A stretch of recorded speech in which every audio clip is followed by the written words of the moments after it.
मनरेगा कर्मचारी महासंघ के द्वारा जो आंदोलन प्रस्तावित किया गया है, उस संबंध में मेरी नाराजगी कुछ बिंदुओं को लेकर थी। क्योंकि कुछ दिन पहले जो दिल्ली में कार्यक्रम हुआ और एक हमारा साथी मैनपुरी का भाई परशुराम शर्मा जी जो 1000 किलोमीटर की पदयात्रा करके बनारस से दिल्ली के लिए पैदल मार्च करते हुए गए थे। उन्होंने बहुत ही मेहनत और संघर्ष किया, लेकिन उनके द्वारा मुझे बताया गया कि जो दिल्ली में ज्ञापन दिया गया उसमें उनकी पदयात्रा का कोई जिक्र नहीं किया गया। कुछ लोगों द्वारा फिर मुझे ये भी बताया गया कि कुछ लोग इनमें आपस में कोर्ट की लड़ाई को लेकर इन लोगों ने कुछ 4-5 लोगों ने प्लानिंग की है कि हम लोग कोर्ट जाएंगे इस धरने के बाद। तो साथियों, अगर कोई कार्यक्रम गलत मंशा को लेकर लगाया जाए तो निश्चित तौर पर उसमें मैंने अपनी तरफ से कोई आह्वान नहीं किया, क्योंकि हम सही और गलत के हिसाब से फैसला लेने वाले लोग हैं सम्मानित साथियों। क्योंकि आज उस कार्यक्रम में जो सहभागिता ले रहे हैं उसमें अधिकांश हमारे ही साथी हैं जो मेरे संघर्षों के साथी रहे हैं और हमारे संघर्ष में उन्होंने कंधे से कंधा मिलाकर हमारा साथ दिया है और हमारे संगठन के ही लोग उस कार्यक्रम में बढ़ चढ़कर हिस्सा ले रहे हैं। इसलिए मैंने उस कार्यक्रम का कोई विरोध भी नहीं किया है। साथियों, जो उस कार्यक्रम में जा रहे हैं मुझे उनसे कोई आपत्ति नहीं है।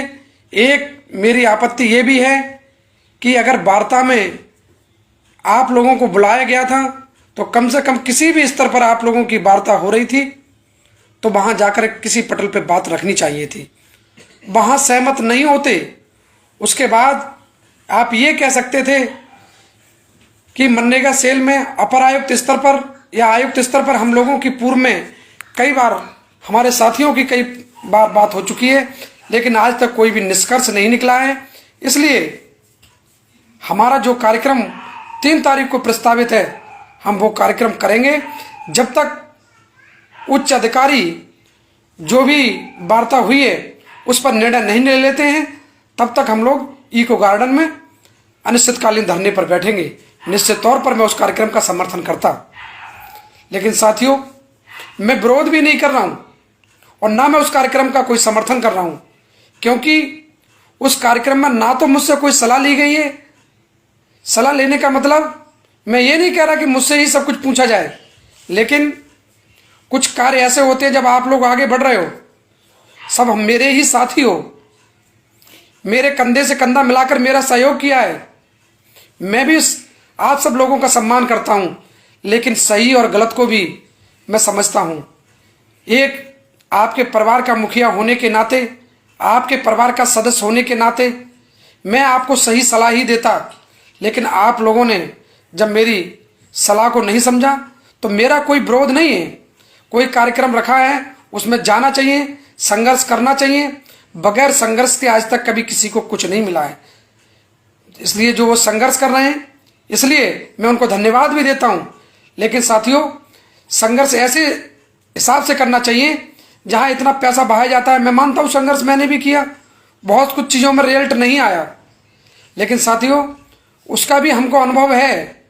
तो कम से कम एक कोई कार्यक्रम करते, मैं जो कार्यक्रम के आयोजक हैं, जो उसके राष्ट्रीय अध्यक्ष या जो सचिव महासचिव जो भी हैं, उनको मैं नहीं जानता, लेकिन इस संघर्ष में जो मेरे साथी सहयोग कर रहे हैं वो मेरे बेहद करीबी लोग रहे हैं। इसलिए उन्होंने भी हमसे कोई राय मशवरा इस संबंध में नहीं किया कि अगर शासन ने वार्ता के लिए बुलाया है तो हमको बात करनी चाहिए या नहीं करनी चाहिए, है ना। बेवजह एक उस पर आपत्ति लगा के ये कह दिया गया कि हम वार्ता को नहीं जाएंगे। मैं पूछना चाहूँगा, अगर आप लोगों की 3 तारीख को प्रमुख सचिव स्तर पर वार्ता नहीं लगी तो क्या आप लोग आंदोलन स्थगित करेंगे या आंदोलन को अनिश्चितकालीन करेंगे, ये आप लोगों को स्पष्ट करना चाहिए।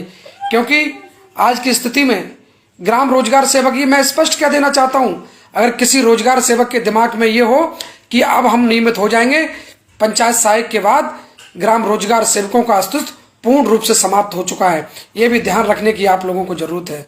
सम्मानित साथियों, जो भी आपका मान सम्मान बचा है, जो भी पैसा आपको मिल रहा है, उसी में व्यवस्था बना के आप लोगों को चलना है। और मैं ये भी स्पष्ट कर देना चाहता हूं, ये सरकार आपका कभी भला नहीं कर सकती है।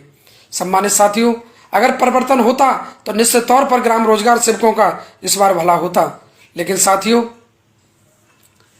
अब जो भी जिन लोगों ने, हो सकता है कि बेहतर परिणाम आए, तो 3 तारीख का जो कार्यक्रम रखा है, मैं उसमें कुछ लोगों ने, तमाम लोगों को, मेरे ही साथियों को ये बताकर कार्यक्रम रखा है कि अखिलेश भाई ने ही कहा है, उनके ही मंशा से इस कार्यक्रम को किया जा रहा है। तो साथियों, मैं स्पष्ट कहना चाहता हूं, इस कार्यक्रम के संबंध में ना तो मुझसे कोई राय ली गई है, ना मैंने कोई कार्यक्रम का समर्थन किया है, ना ही मैं इस कार्यक्रम का कोई विरोध कर रहा हूं। साथियों, आप लोग खुद समझदार हैं कि अगर मेरा स्पष्ट कहना है कि शासन ने वार्ता में आप लोगों को बुलाया, तो कम से कम एक बार मुझसे सलाह मशवरा कर ली जाती कि हम भाई वार्ता को जाएं या ना जाएं। आपको जिस पटल पे भी वार्ता रखी गई थी, आप उस वार्ता में पहुंचते। उसके बाद कोई भी निष्कर्ष नहीं निकलता तो आप कहते कि आपके पटल पर पूर्व में भी कई बार बात हो चुकी है। निष्कर्ष नहीं निकला है, इसलिए हम मजबूर हैं। 3 तारीख को हमारा कार्यक्रम होगा और हम उच्च स्तर पर उच्च अधिकारियों से वार्ता करने के बाद ही उस आंदोलन को समाप्त करेंगे। ये निर्णय आप लोगों को लेना चाहिए था, लेकिन आप लोगों ने जिस तरीके से मनरेगा के अपर आयुक्त और आयुक्त के उसका विरोध किया है, तो मेरी समझ से मैं 3 तारीख के कार्यक्रम में विशेष किसी उसकी उम्मीद नहीं रखता हूं कि विशेष आप लोगों को लाभ मिलेगा। लेकिन साथियों, कार्यक्रम रखा गया है, आप लोगों की इच्छा है, तो मैं उस चीज़ पर कोई टिप्पणी भी नहीं कर रहा हूं। कोई कल को ये कहे कि देखो नहीं, हम तो आपके कहने पे गए थे, क्योंकि तमाम लोगों ने गुमराह किया है कि अखिलेश भाई सपोर्ट कर रहे हैं, कुछ लोग मेरा नाम लेके उस कार्यक्रम को सपोर्ट कर रहे हैं। मेरी नाराजगी तो यह है कि किसी एक व्यक्ति ने, परशुराम भाई ने इतनी मेहनत की, जहां कोई संघर्ष करने को तैयार नहीं था, तो कम से कम उस व्यक्ति को भी कार्यक्रम में बुला लेते। और दूसरी बात, मुझसे कहते, मैं उस व्यक्ति को मनाता। और दूसरी बात रही कि जो आप लोगों को वार्ता के लिए बुलाया गया, तो कम से कम अधिकारियों से बात रखनी चाहिए। उसके बाद आप लोग सहमत नहीं होते, कहते हम सहमत नहीं है, हम 3 तारीख का कार्यक्रम करेंगे, और कार्यक्रम आपको करना चाहिए था। तो अब आपको मैं ये निवेदन करूंगा, क्योंकि उसमें तमाम साथी हमारे ही हैं जो कार्यक्रम में जा रहे हैं, तो मुझे पूरी उम्मीद और विश्वास है कि 3 तारीख का कार्यक्रम आप लोग जब तक स्थगित नहीं करेंगे, जब तक आपकी वार्ता उच्च स्तर पर ना हो जाए और जब तक कोई परिणाम ना हो जाए। इसी के साथ शुभकामनाओं सहित जय हिंद, जय मनरेगा कर्मचारी संघ।